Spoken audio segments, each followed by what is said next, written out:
में आज बिहार की बात होगी क्योंकि मुख्यमंत्री सम्राट चौधरी और डिप्टी सीएम विजय चौधरी दिल्ली दौरे पर हैं। सुबह 11 बजे मुख्यमंत्री की केंद्रीय वित्त मंत्री निर्मला सीतारमण के साथ यह अहम बैठक होने वाली है। कर्तव्य भवन में यह बैठक होगी। विदेश मंत्री एस जयशंकर से भी मुलाकात उनकी होने वाली है क्योंकि इस जगह उनकी भी मौजूदगी होगी और बिहार के हित को लेकर यह बैठक काफी महत्वपूर्ण और अहम मानी जा रही है, जिसमें भारत नेपाल हाई डैम परियोजना पर चर्चा होगी। साथ ही दुबई में फंसे हुए पूर्णिया किशनगंज के कई लोगों की घर वापसी और मदद पर चर्चा हो सकती है। बैठक में बिहार में पर्यटन के साथ ही दूसरे क्षेत्रों को बढ़ावा देना और केंद्र से सहयोग के साथ ही फंड पर भी चर्चा की जा सकती है।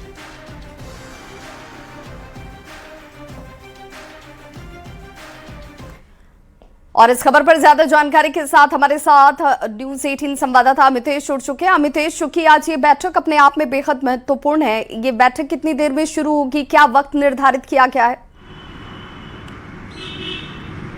देखिए, अब से लगभग 1 घंटे बाद यानी 11 बजे के आसपास ये बैठक होगी और कर्तव्य भवन में बैठक होगी, जहां पर केंद्रीय वित्त मंत्री निर्मला सीतारमण रहेंगी। इसके अलावा विदेश मंत्री एस जयशंकर रहेंगे। बिहार की तरफ से मुख्यमंत्री सम्राट चौधरी, उप मुख्यमंत्री विजय चौधरी, बिहार के जो मुख्य सचिव हैं प्रत्यय अमृत, इसके अलावा और भी कई अधिकारी जो होंगे वो शामिल होंगे। तो निश्चित रूप से काफ़ी महत्वपूर्ण ये मुलाकात होगी और ख़ासतौर से बिहार में जो बाढ़ की स्थिति है उससे निपटने के लिए लगातार बिहार सरकार प्रयास कर रही है, लेकिन बिना केंद्र के सहयोग से ऐसा करना संभव नहीं है क्योंकि नेपाल में हाई डैम बनाए बगैर बिहार में बाढ़ की जो विभीषिका है उससे निजात नहीं मिल सकती। लिहाजा इसमें चूंकि 2 देशों का मैटर है, भारत और नेपाल 2 देशों का मैटर है, इस लिहाज से विदेश मंत्री एस जयशंकर भी इस बैठक में शामिल होंगे। उनके सामने ये चर्चा होगी और जहां तक फंड का सवाल है वो वित्त मंत्री निर्मला सीतारमण से बात होगी, उसमें इस पर चर्चा होगी कि कितना पैसा लगेगा नेपाल में हाई डैम बनाने के लिए। तो तमाम ऐसे मुद्दे हैं जिस पर चर्चा होगी। इसके अलावा जो पर्यटन का जहाँ तक सवाल है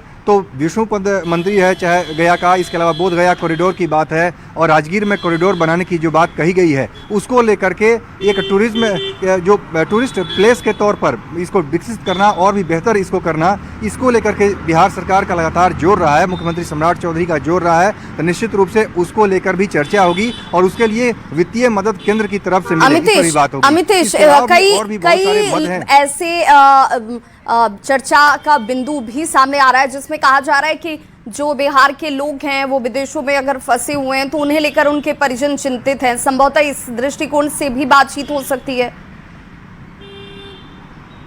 जी हाँ, बिल्कुल, हमारे सूत्र बता रहे हैं कि चूंकि विदेश मंत्री एस जयशंकर इस बैठक में मौजूद रहेंगे, इसलिए मुख्यमंत्री सम्राट चौधरी की तरफ से पूर्णिया के जो लोग फंसे हैं विदेश में, दुबई में फंसे हैं, उनके मुद्दे को उठाया जाएगा मुख्यमंत्री सम्राट चौधरी की तरफ से विदेश मंत्री एस जयशंकर के सामने और उसमें इस बात की मांग की जाएगी कि उनको पूरी मदद मिले और उनकी सकुशल भारत वापसी कराया जाए। तो निश्चित रूप से ये बड़ा मुद्दा जरूर है बिहार के लिहाज से, पूर्णिया के लिहाज से, क्योंकि जितने भी लोग फंसे हैं सभी बिहार के हैं, पूर्णिया के रहने वाले हैं और वहाँ पर विदेश में फंसे हैं। तो इस मुद्दे को उठाया जाएगा जो हमारे सूत्र बता रहे हैं उसके मुताबिक। निश्चित रूप से काफ़ी ये महत्वपूर्ण मुलाकात होगी, खासतौर से बिहार में डेवलपमेंट कैसे हो और केंद्र की तरफ से बेहतर मदद कैसे हो हर क्षेत्र में, उसको लेकर के चर्चा होगी। लेकिन सबसे बड़ा मुद्दा होगा भारत और नेपाल को लेकर के जो बिहार में बाढ़ की विभीषिका है उससे निजात दिलाने के लिए, चूंकि इसकी मांग लगातार लंबे समय से होती रही है। जब जल संसाधन मंत्री बिहार में थे संजय झा, जो कि जेडीयू के राष्ट्रीय कार्यकारी अध्यक्ष हैं, उन्होंने भी कई बार इस मुद्दे को उठाया था